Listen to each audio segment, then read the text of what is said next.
Hi, welcome to Hari fitness diaries. 75 days ఛాలెంజ్లో ఈరోజు 19th day. 18 days చాలా సక్సెస్ఫుల్గా కంప్లీట్ అయిపోయింది. ఈరోజు మండే. జిమ్ కొంచెం బిజీగా ఉండటం వల్ల చెస్ట్ వర్కౌట్ని స్కిప్ చేసి లెగ్ వర్కౌట్ చేద్దామని చెప్పేసి డిసైడ్ అయ్యాను. అలాగే లెగ్ వర్కౌట్స్ కోసం వార్మప్ అయితే స్టార్ట్ చేసేసాను. లెగ్ వర్కౌట్ చేసి కూడా 4 days అవుతుంది. లెగ్ వర్కౌట్ మాత్రమే కొంచెం ఫ్రీగా ఉంది. అందుకే స్క్వాట్స్ అయితే ఒక 40 kgsతో అయితే స్టార్ట్ చేశాను. ఈ 18 డేస్లో లెగ్ వర్కౌట్స్లో లెగ్స్ నీస్ వరకు అయితే బాగానే స్ట్రెంగ్త్నింగ్ అయితే ఇంప్రూవ్ అయింది. వర్కౌట్స్ కూడా మంచి ఫామ్ ప్రాక్టీస్ చేస్తున్నా. సపోర్టింగ్ ఉండటం వల్ల ఈ 40 kgs వెయిట్ అయినా కానీ కొంచెం అంత ఈజీగా చేయగలుగుతున్నా. సపోర్ట్ లేకుండా అయితే నార్మల్గా కూడా స్క్వాట్స్ చేయటం కొంచెం అన్కంఫర్టబుల్గా ఉంది.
ఏ ఎక్సర్సైజ్ అయినా సరే మినిమం 3 repetitions అయితే కంపల్సరీగా చేస్తాను.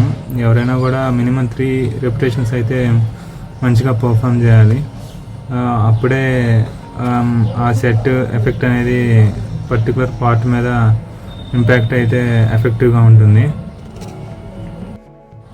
థర్డ్ సెట్ ఫినిష్ చేసి మొత్తానికి స్క్వాట్ అయితే కంప్లీట్ చేసేసాను. డెడ్ లిఫ్ట్ అయితే స్టార్ట్ చేశాను. దీనికి ముందే 40 kgsతో డెడ్ లిఫ్ట్ ట్రై చేశాను. అది అయితే వీడియో షూట్ అయితే అవ్వలేదు, అందుకే అది మిస్ అయిపోయింది. అప్పటికే అది కంటిన్యూగా 3 sets చేశాను. సరే, ఆ 3 sets మిస్ అయిపోయినా కానీ ఇంకొక 1 more set అయితే నెక్స్ట్ ఇంకొక 20 kgs పెంచుకొని మొత్తం 60 kgs డెడ్ లిఫ్ట్ అయితే చేశాను. ఫస్ట్ టైం ఇంత డెడ్ లిఫ్ట్ చేయటం ఆఫ్టర్ ఇంజురీ. వెయిట్ లిఫ్ట్ చేయటం పెద్ద మ్యాటర్ ఏం కాదు, బట్ చాలా రోజుల తర్వాత డైరెక్ట్గా ఇంత వెయిట్ చేయకుండా ఉండాల్సిందేమో. అది డేలో అయితే కొంచెం ఇబ్బందిగా అనిపించింది, బట్ ఫస్ట్ టైం కాబట్టి ఆ ఇబ్బంది నార్మలే. నెక్స్ట్ ఎక్సర్సైజ్ కూడా మంచి వెయిట్స్తోనే 25 బోత్ సైడ్స్ వేసేసి ఒక 50 kgs వెయిట్ని నీస్ మీద పడేటట్లుగా లిఫ్ట్ చేయడానికి ట్రై చేశా. ఈ పొజిషన్లో కొంచెం డిఫరెంట్గా అనిపించింది, అంత కంఫర్ట్గా కూడా అనిపించలేదు. అందుకే ఇది తక్కువ రెపిటేషన్స్ చేశాను. నెక్స్ట్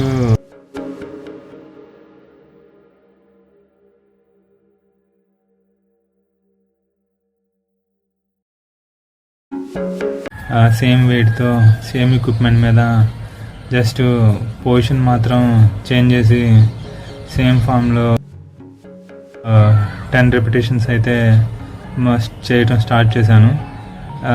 ఇది దానికంటే కొంచెం బెటర్గా అనిపించింది. అండ్ వెయిట్ కూడా నా హామ్స్ట్రింగ్స్ మీద పర్ఫెక్ట్గా పడుతున్నట్లు అనిపించింది. లిఫ్ట్ చేయడానికి కూడా ముందు దానికంటే కొంచెం బెటర్గా అనిపించింది.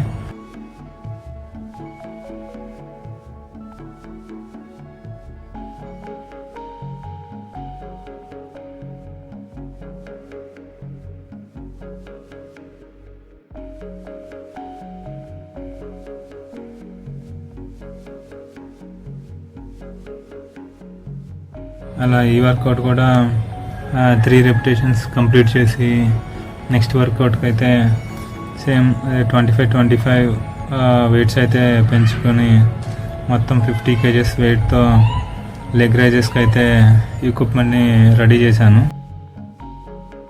ఇదే లాస్ట్ వర్కౌట్ అనుకున్న, టైం అయితే నాకు కంప్లీట్ అయిపోతుంది.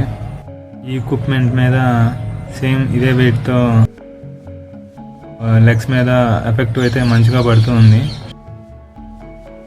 అదే వెయిట్తో 3 రెపిటేషన్స్ అయితే కంటిన్యూ చేశాను. ఈరోజు లెగ్ వర్కౌట్స్ మీద అయితే ఎఫెక్ట్ అయితే మంచిగా తెలుస్తూ ఉంది. కంప్లీట్గా టైర్డ్ కూడా అయిపోయాను. కానీ ఎంతైతే బాడీ టైర్డ్గా అనిపిస్తుందో మనం ఆ రోజు అంత బాగా వర్కౌట్ చేసినట్టు మనకు అనిపిస్తుంది. మన బాడీ కంప్లీట్గా టైర్డ్ అయిపోయిన తర్వాత ఎంత స్వెట్ పెడితే అంత బాగా బ్రెయిన్కి రిఫ్రెష్గా అనిపిస్తుంది. ఈరోజు మనం పడ్డ కష్టానికి మంచి రిజల్ట్ కూడా బాడీ మనకి అంతే బాగా ఇస్తుంది. దీని తర్వాత ఫైనల్గా సింగిల్ లెగ్తో కూడా పుష్ చేయడానికి ట్రై చేస్తాను.